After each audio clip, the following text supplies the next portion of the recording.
tusalie na wenzo huo wa teuzi za rais. Ni kwamba wanakijiji wa eneo la Mukuyuni ni katika kaunti Trans Nzoia hapa anakotoka aliyekuwa waziri wa afya Susan Nakhumicha wamejitokeza kwa wingi hii leo nyumbani kwake kusherekea uteuzi wake na Rais William Ruto kama mwakilishi wa kudumu wa Kenya katika shirika la Umoja wa Mataifa kuhusu makazi, yani UN Habitat.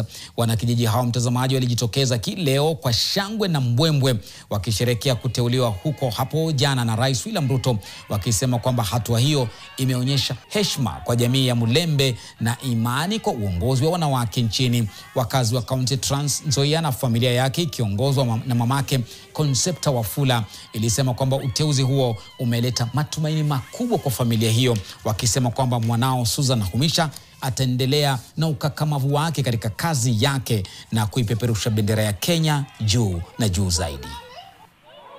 I take this juncture to thank our Excellency President William Ruto for what he has done for us.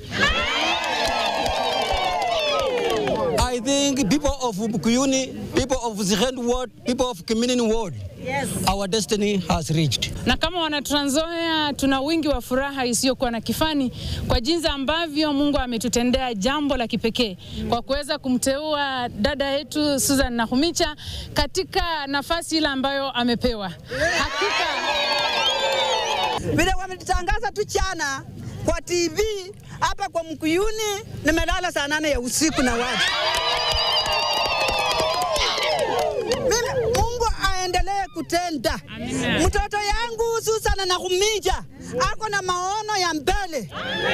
Sio mtu, yani nasema serikali imepata mtu.